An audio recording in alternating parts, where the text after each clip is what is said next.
Resident તબીબો બાખડ્યા। એક resident તબીબે બીજા રેસિડેન્ટ તબીબને માર માર્યો। સર્જિકલ વોર્ડ ખાતે ઘટના બની। રૂહુલ અલી સૈયદ નામના રેસિડેન્ટ તબીબને માર મારવામાં આવ્યો। સાથી તબીબ દ્વારા માર મારવામાં આવ્યો હોવાનો આક્ષેપ છે। રૂહુલ અલી સૈયદ દ્વારા કાયદેસરની કાર્યવાહી કરવામાં આવી છે।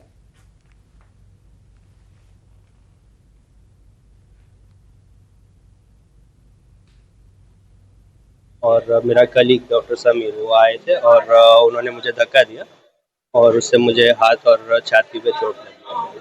क्या नाम है जो रेसिडेंट है कौन, क्या नाम है? डॉक्टर समीर काबल।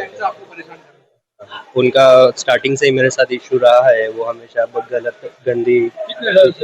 1 साल से हम लोगों ने साथ में ज्वाइन किया था और तब से ही उसको मेरे अगेंस्ट पता नहीं कुछ प्रॉब्लम था कि क्या था। क्यों आपको इस तरह परेशान? उसको ऐसा लगता था कि मैं काम नहीं करता था बराबर। कौन सी बाबत को लेकर झगड़ा हुआ? मैं उससे भी प्रिंट निकालना था, मैं ऑलरेडी निकाल रहा था, बस इसी चीज के ऊपर। किससे मारा हो?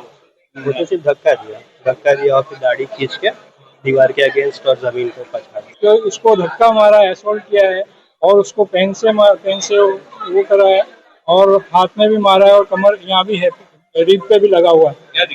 हाँ, रीढ़ पे भी लगा हुआ है। तो उसके हिसाब से हमको ऐसा लगा कि अब एक्शन लेना जरूरी है। बाकी अभी तक हम कुछ नहीं कर रहे।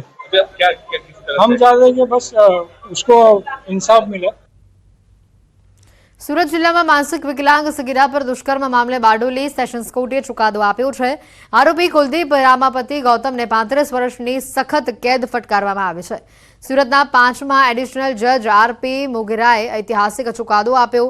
આરોપીના કેસની ટ્રાયલ બારડોલીની સેશન્સ કોર્ટમાં ચાલી હતી। ફરિયાદી તરીકે સરકારી વકીલ નિલેશ પટેલ દ્વારા ધારદાર રજૂઆત કરવામાં આવી હતી।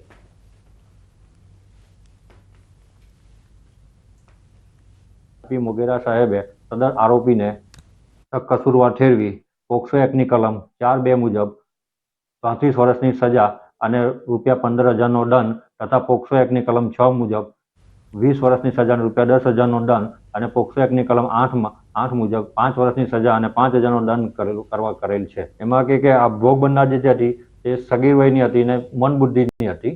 એની જુબાનીને ધ્યાને લેવા માટે મેડિકલ પેપર્સોને ધ્યાને લઈને સજા કરવામાં આવી। સુરત પોલીસે એક એવા ચોરની ધરપકડ કરી કે જે પોતાની પ્રેમિકાનું ભરણ પોષણ કરવા ચોરીના રવાડે ચડ્યો। ચોરીના ગુનામાં પોલીસે 3 ગેંગના કુલ 9 શખ્સોની ધરપકડ કરી છે। આરોપીઓ પૈકી કિશોર અમદાવાદથી પરિણીતાને ભગાડી સુરત લાવ્યો હતો। આર્થિક સંકળામણ હોવાથી ગુજરાન ચલાવવું મુશ્કેલ બનતા તેણે વાહનોની ચોરી શરૂ કરી। પોલીસ તપાસમાં સામે આવ્યું કે સુરતમાં પાંડેસરા, અલથાણ, ઉધના, સરથાણા અને મહારાષ્ટ્રમાં ફરિયાદ તેના વિરુદ્ધ નોંધાયેલી છે।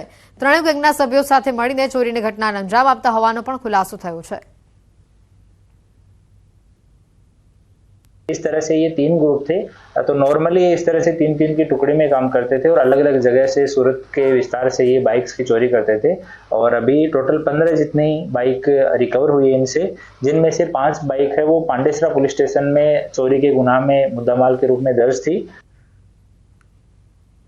મંદિરને હવે તોપ ફોડવા અંગે રાહ જોવી પડશે। વડોદરાના MG રોડ પરના રણછોડરાય મંદિર અંગે મોટા સમાચાર આવ્યા છે। નિષ્ણાંતોના અભિપ્રાય બાદ જ निर्णय लेवाशे। अगाऊ कोर्टनो निर्णय हतो कि छतां पण तोप फोड़ी शकाशे नहीं। कोर्ट केस जीती जता विजय यात्रानुं आयोजन करवामां आव्युं। जो कि पोलीसे परवानगी न आपता विजय यात्रा मोकूफ रही है। पोलीस कमिश्नरना मते आस्था साथे लोकोनी सुरक्षाने पण जोवी पड़े तेम छे। तमाम टेक्निकल पासाओने चकास्या बाद तोप फोड़वानी मंजूरी अपाशे। कहा है कि ये आस्था के साथ साथ एक पब्लिक सेफ्टी का भी इशू है। इसको मद्देनज़र ये कब इसका बनावट कैसा है, इसका ऑपरेशनल इश्यूज़ क्या क्या हैं, इसका सेफ्टी प्रिकॉशंस क्या क्या लेना चाहिए, ये सब अभी अगर उपयोग करते हैं तो उसका प्रोसीजर क्या रहेगा, ये सभी मुद्दाओं को समग्रता से देख के उसको एक निर्णय लेने की ज़रूरत है। यात्राधाम सोमनाथ ट्रस्ट द्वारा मनोदिव्यांग बाळकोने आतिथ्य आपी ध्वजापूजा और भोजन प्रसाद करावायो। सोमनाथ ट्रस्ट सीनियर सिटीजन और दिव्यांगों सेवा माटे तालीम और व्यवस्थाओं मंदिर ने प्रथम बेरियर फ्री मंदिर बनावे छे, जेना कारणे वृद्धों और दिव्यांगों सोमनाथ दादाना सुखपूर्वक दर्शन करी रह्या छे। मनोदिव्यांग बाळकोनी सेवा करनार सांप्रत ट्रस्टना प्रमुख महेन्द्रभाई परमारे सोमनाथ ट्रस्टनो आभार मान्यो छे। आज मंदिर में खरेखर जो व्यवस्था है એ મંદિરના ભાગરૂપે સોમનાથ દાદાના દર્શન કરીને ધન્યતા અનુભવે જ છે, પણ જે પીએમ મોદી સાહેબની જે એક લાગણી છે દિવ્યાંગો પ્રત્યે, દિવ્યાંગોનું એક અલગ નામ આપેલું છે, મોદી સાહેબના જે એક અભિગમ છે, એમાં આ સોમનાથ ટ્રસ્ટમાં ખરેખર સારા કાર્યો થાય છે. સામે આવી રહ્યા છે સુરતમાં ગટરનું ઢાંકણું પડતા બાળકીનું મોત થયું. પરિવારજનો સુરત મનપા પર મોટો આક્ષેપ લગાવી રહ્યા છે. મનપા તંત્રની બેદરકારીથી આ મોતનો સ્વજનો આક્ષેપ લગાવી રહ્યા છે. ડિંડોલીના ચેતનનગરમાં બનાવ બનવા પામ્યો હતો. આ વિસ્તારમાં ડ્રેનેજનું કામ ચાલતું હતું અને ત્યાં ગટરના ઢાંકણા ખુલ્લા મૂકવામાં આવ્યા હતા. આ વિસ્તારમાં બાળકો પણ રમી રહ્યા હતા, જ્યાં એક જ પરિવારની 2 દીકરીઓ પર ગટરનું ઢાંકણું પડ્યું હતું, જેમાં 2 વર્ષની દીકરી બહાર નીકળી ગઈ હતી, પરંતુ 5 વર્ષની ભાગ્યશ્રીના માથામાં ગંભીર ઇજા થતાં તેનું મોત થયું છે. તો વળી બાળકીને બચાવવા એક વ્યક્તિએ પણ પ્રયાસ કર્યો હતો, જેમાં તેને પણ પગમાં ફ્રેક્ચર થયું છે. આ મામલે ડિંડોલી પોલીસે તપાસ હાથ ધરી છે. છોકરીઓ રમતા રમતા એ લોકોએ ઢાંકણા મૂકી ગયેલા, તો આજુબાજુ म्हणजे કોને પબ્લિકને કહીને નહીં ગયેલા છે કે તમે અહીંયા અમે મૂકીએ છીએ, તમારા છોકરાઓને સાચવજો.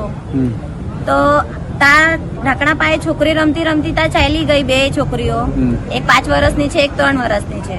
તો બેઓ બહેનો હાથે તા રમતા હતા. રમતા રમતા પછી નાની છોકરી નીકળી ગઈ, મોટી છોકરી નીકળવા ગઈ તો એના ઉપર પેલું ઢાંકણું પડી ગયું. તો તા એમના બ્લડ ચાલુ થઈ ગયું, માથું ફાટી ગયેલું. તો આ લાપરવાહીના વજરથી અમે સિવિલમાં તો લઈ આવ્યા, તો અહીંયા ડાયરેક્ટ એમની ડેથ થઈ ગઈ.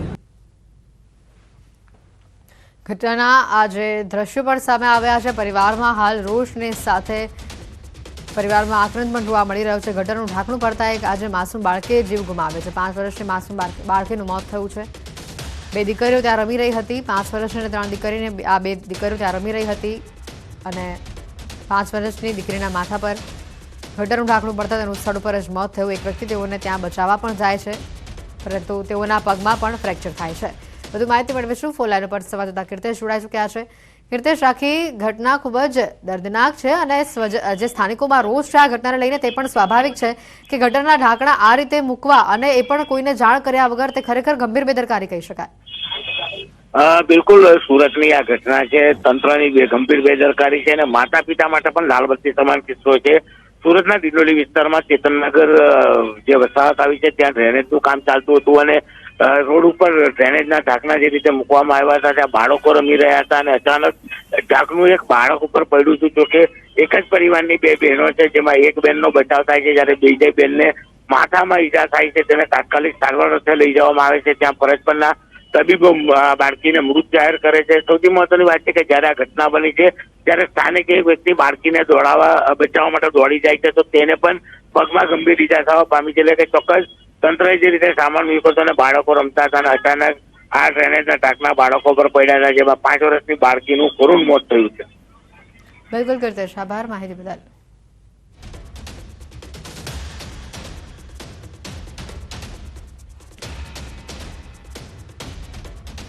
અને હવે વાત કરીશું આધારથી અકળાયા તેની.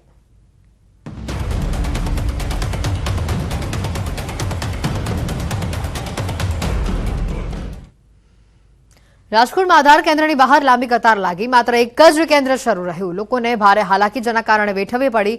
વ્યવસ્થાનો અભાવ પણ જોવા મળ્યો. અરજદારો પોતાની વ્યથા વ્યક્ત કરી રહ્યા છે. સ્ટાફની અછત હોવાના કારણે જે અરજદારો ત્યાં આવ્યા હતા તેઓને ભારે હાલાકી વેઠવી પડી હતી. રાજકોટમાં આધાર કેન્દ્રની બહાર લાંબી કતારો લાગેલી જોવા મળી. વ્યવસ્થાનો અભાવ જોવા મળ્યો. માત્ર એક જ કેન્દ્ર ચાલુ રહેતા મોટી સંખ્યામાં લોકો ત્યાં આવી પહોંચ્યા અને લોકોને ભારે હાલાકી પણ વેઠવી પડી. સ્થાનિકો જે અરજદારો ત્યાં આવ્યા હતા તેઓનું પણ કહેવું છે કે અહીંયા મોટા પાયે વ્યવસ્થાનો અભાવ છે. આ વાત થકી અરજદારોએ પોતાની વ્યથા ઠાલવી હતી. દ્રશ્યો બતાવી રહ્યા છે રાજકોટથી આ અને વધુ માહિતી મેળવીશું. સંવાદદાતા હાર્દિક અમારી સાથે સીધા રાજકોટથી અહીંયા જોડાઈ ચૂક્યા છે. હાર્દિક, ઘટનાના જે આ દ્રશ્યો સામે આવ્યા છે, માત્ર આધાર અપડેટ માટે એક જ કેન્દ્ર શરૂ છે. શા માટે બીજા કેન્દ્રો બંધ છે અને આ એક કેન્દ્ર જે શરૂ છે ત્યાં પણ વ્યવસ્થાનો અભાવ છે? ચોક્કસથી રાજકોટનું જે આધાર કેન્દ્ર છે ત્યાં અત્યારે આશરે 500 જેટલા લોકો છે તે લાઇનમાં ઊભા છે. ખાસ કરીને આજે વહેલી સવારથી જ આધાર કેન્દ્ર પર જે લોકો છે તે પહોંચી રહ્યા છે. ખાસ કરીને એક જ કામ માટે લોકોને 2-3 ધક્કા થઈ રહ્યા છે. હાલ અહીંયા આપણી સાથે કેટલાક લોકો છે, આપણે એમની સાથે પણ વાત કરવાનો પ્રયાસ કરીશું. જે રીતના વાત કરવામાં આવે તો તમે ક્યાંથી આવો છો અને ક્યારથી હેરાન થયો છો? હું સતકબીર રોડ ઉપરથી આવું છું મનસાનગરમાંથી નવક વૈગાનો આવ્યો તો ઘણી લાઈન લાંબી થઈ ગઈ હતી. કેવી તકલીફ પડતી હોય છે? તકલીફ કામે જતા હોય 400-500 નો એ રોજ ખોટી કરીને આવવું પડે. એક કામ માટે કેટલા ધક્કા ખાવા પડતા હોય છે? 2-3 ખાવા પડે. ચોક્કસથી જે રીતના વાત કરવામાં આવે અત્યારે અહીંયા જે છે લોકો હેરાન થઈ રહ્યા છે. બિલકુલ હાર્દિક વહેલી આભાર સવારથી- માહિતી બદલ. તો રાજકોટમાં આધાર કેન્દ્રની બહાર આ લાંબી કતારો લાગી અને છતાં પણ લોકોના કામ ન થતા હોવાનો લોકો આક્ષેપ કરી રહ્યા છે. બુલેટિનમાં અત્યારે ફક્ત આટલું જ. રજા આપશો. નમસ્કાર.